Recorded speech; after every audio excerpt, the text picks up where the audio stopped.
Gochuumon wa Usagi desu ga Wonderfull Party is another visual novel based on an anime that I consider to be quite good.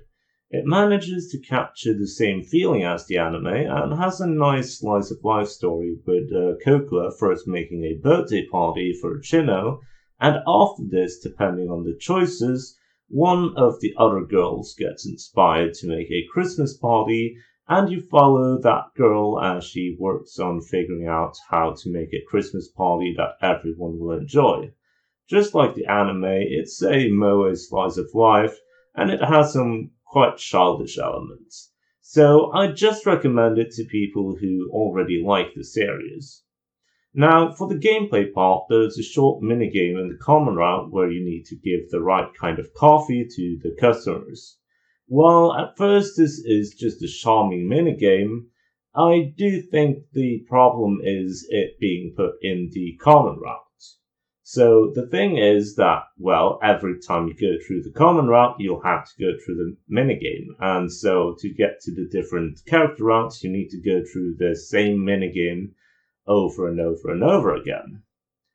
There's also a part where Kokua advertises for the store, and one of the other girls help her, and they pick an outfit that they use to advertise with.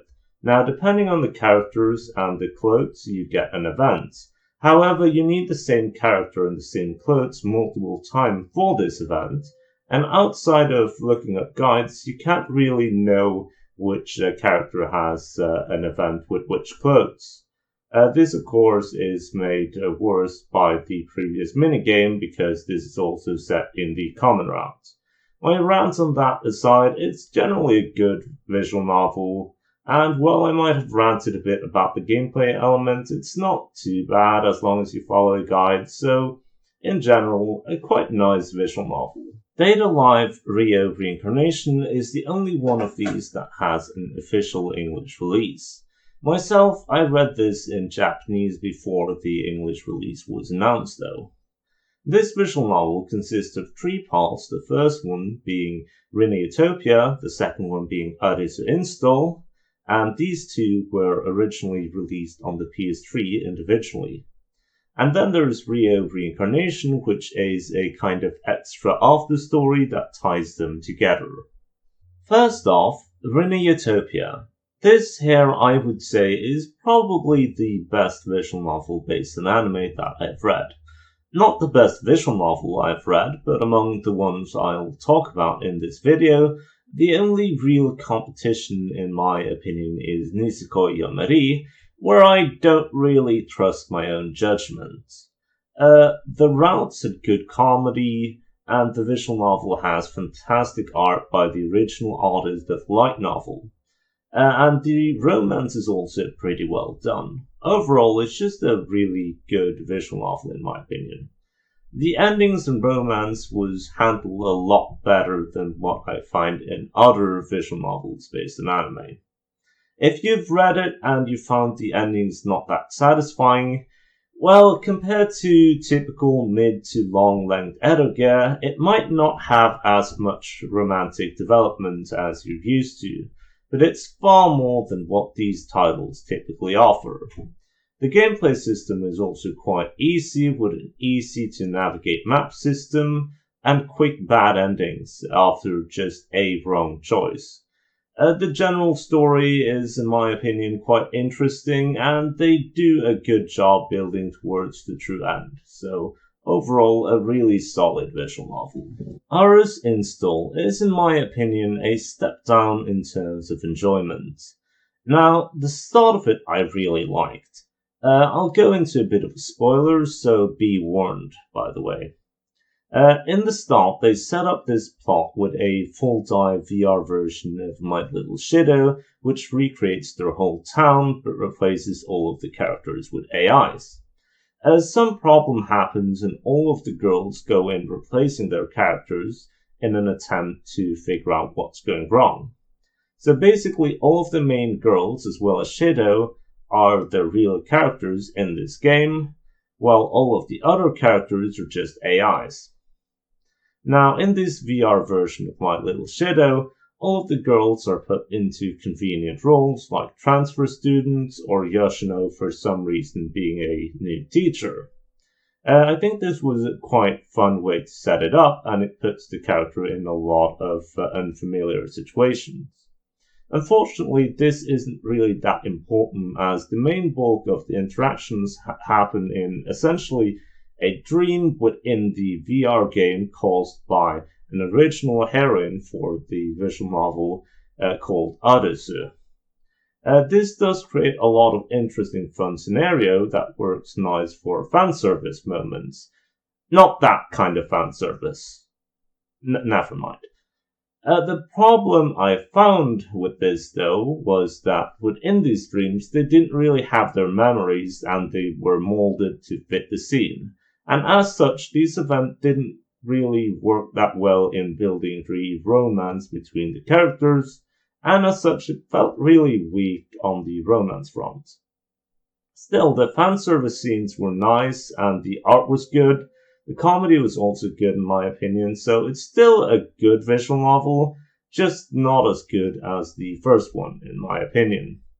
Then there's Rio Reincarnation, which I won't really talk that much about other than I think it was good and in my opinion quite enjoyable, but it was a short, nice, small extra thing at the end.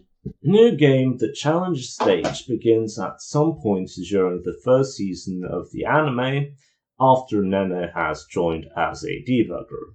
The first part of the visual novel covers up until the end of the first season of the anime. It does, however, also change things up a bit, with Aoba getting the responsibility of being an art director for an extra DLC for Fairy Story 3, about the resurrection of Sophia, the first major character she drew. I think this is a nice addition, though it does also introduce a gameplay system about racing stats that I'm not too much of a fan of. While it does cover some time during the first season, it mostly focuses on original slice of life scenes between the girls and only take a few key scenes from the anime. So it doesn't really feel like they're just adapting the first season of the anime in a visual novel format.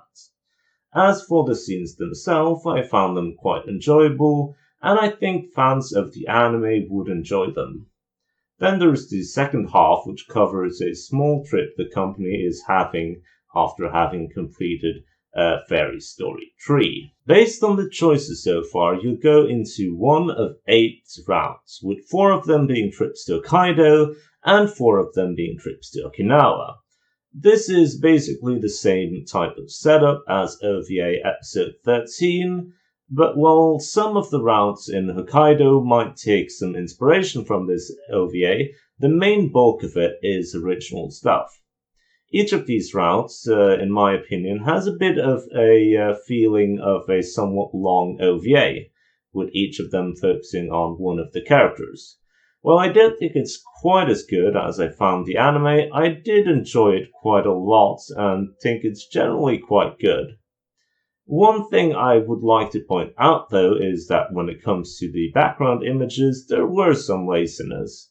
With all the airports looking exactly the same, and with the hotel lobby in Hokkaido and Okinawa being the exact same, which is kind of immersion breaking. Also, of course, it has to have extra endings at the end depending on the stats in the first part. Why do you have to copy the one bad thing about the Himoto Umaru visual novel? Come on.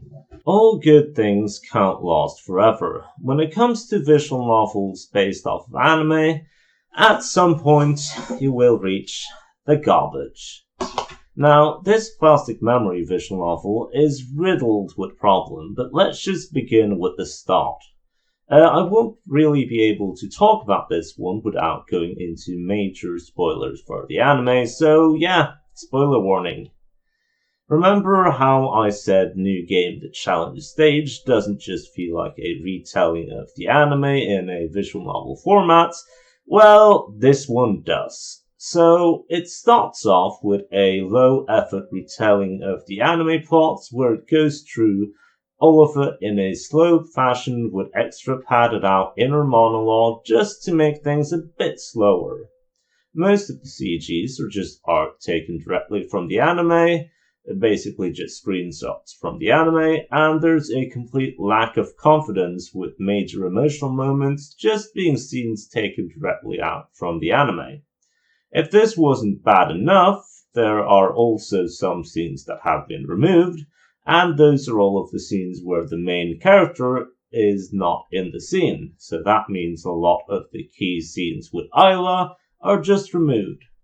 So basically this is just a very bad way of consuming the story of Plastic Memories. Now this part covers the anime basically up until where Tsukasa and Ayla get together. After that there are some slice of life events you can choose before Ayla's time is up. As a couple, they're in my opinion quite boring, so most of the scenes with just them are rather lackluster. But the scenes where you also have other characters are pretty nice as they spice things up a bit. Then there are the endings. Now, in some ways, the endings are the best part of the visual novel, and in other ways, they're the worst part of it. The thing about the different endings is that they actually usually have some interesting parts to them, but they're just way too short. For instance, a good ending in this visual novel expands on the lore of the world of Plastic Memories and actually sets a fairly believable way for Ayla to be saved, and this is done in a conversation scene with one of the main researchers of the Giftia.